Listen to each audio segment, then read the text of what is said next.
Hello, good morning, good evening, wherever you are. As I said, I would do an introductory video.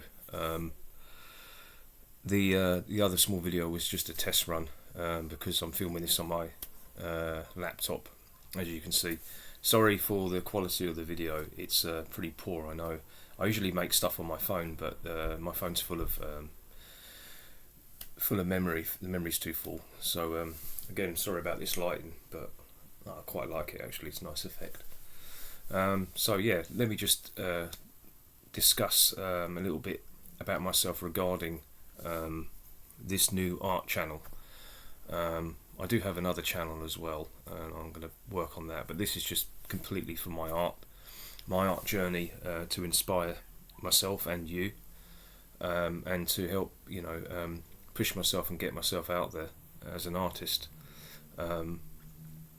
So just briefly going back at school, I enjoyed art. That was probably one of the only few subjects I actually really enjoyed that I can think of, aside maybe from English with the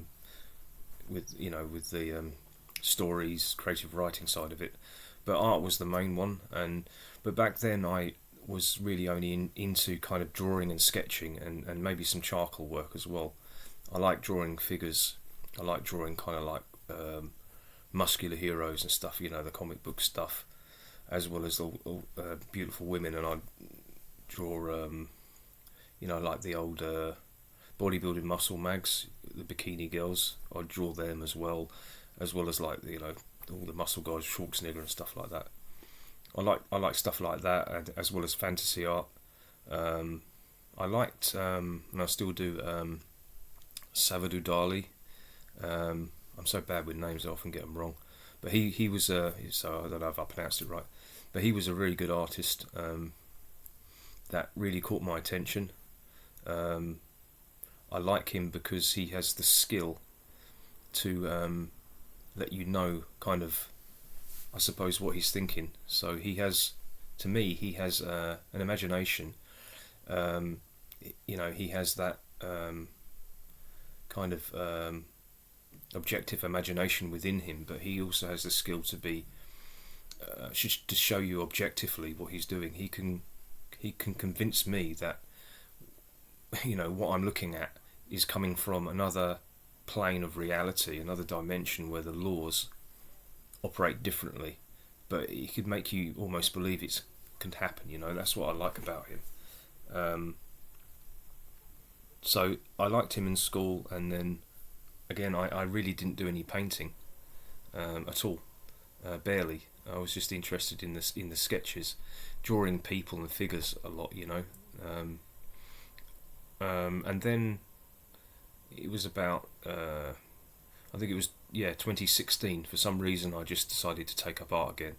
I thought I've wasted too much time, and so I did, and I wanted to learn how to paint as well, as well as improve on my drawing. And I joined a little art club. It was full of artists. It was like a shop in the day, and then in the evenings they'd hold these little workshops for people to improve their skills as artists, or people who are experienced artists or just starting out. And there are a lot of skilled artists there, and a lot of them had their work and paintings on the walls. And so there could be maybe a handful of people, or sometimes 20 people, and I'll go to these, and it wasn't like full one-on-one tuition. It wasn't, but they would come around and watch everybody and give them tips on what they were doing, because they're artists themselves.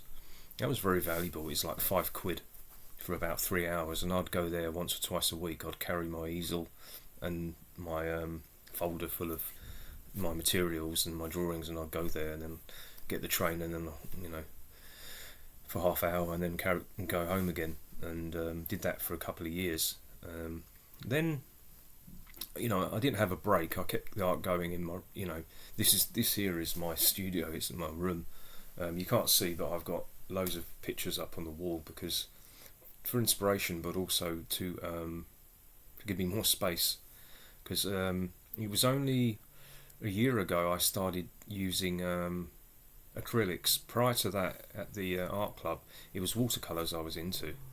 That was what I was confident with, and then only recently I really took up acrylics and canvases, and I just kind of went like crazy, and I've produced kind of a lot of material. I think I have probably close to 40 canvases, and many of them are still not completed. There's a good handful that are, for sure, but many of them just need a few more touches and stuff like that. Even the stuff on my wall is not completely completed.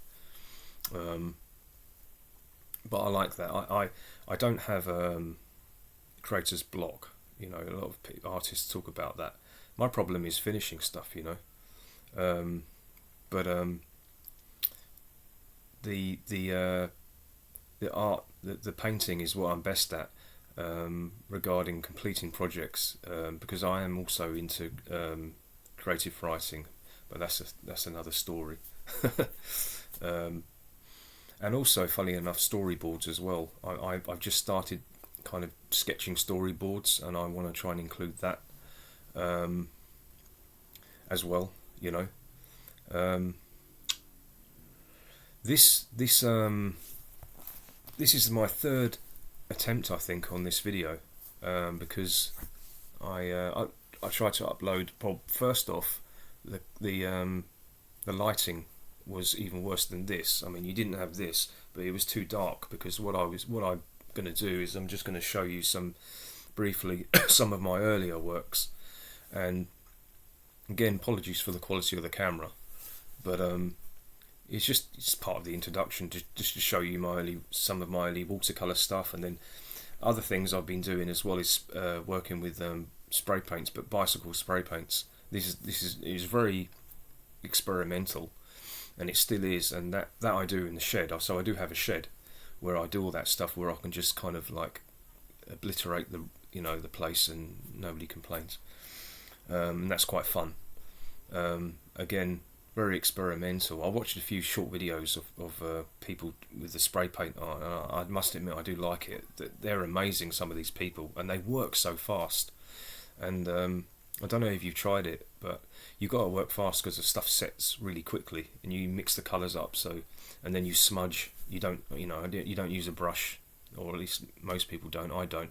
You use glue sticks and things like old receipts and newspapers to smudge, and you find things that you see things, at least I do, that you wouldn't see perhaps with acrylics, and you work fast, so it encourages creativity. But as I said, I started with the watercolours, then I moved into acrylics, then I'm playing around with the spray paints, and I'm aiming to kind of push myself and improve my my artistic skill. I think there's always room for improvement, for sure, and I think I've got a long way to go. But I'm happy with where I am, but I want to push myself further, you know. So yeah, I describe myself mainly fantasy art. It's kind of obvious, isn't it, I guess? But I like maybe a bit horror style as well, kind of dark gothic. And as for abstract, I think I'm kind of veering into that with the spray paint stuff. I've kind of gotten a little bit abstract with that. It's very creative for me. It all is, but the spray paints especially, it gets my imagination going. And anyway, right, I'm going to break these videos down. So this is the first one of the introduction video. The second one I'll show you briefly some of my earlier materials, and then I also try and upload some shorts so you can see them in better quality and better colour, because I know this camera's pretty diabolical. It's early days yet, so hopefully I'll get a better camera and everything, but this is it for now, you know, small beginnings and stuff. Right, I'll see you in the next video.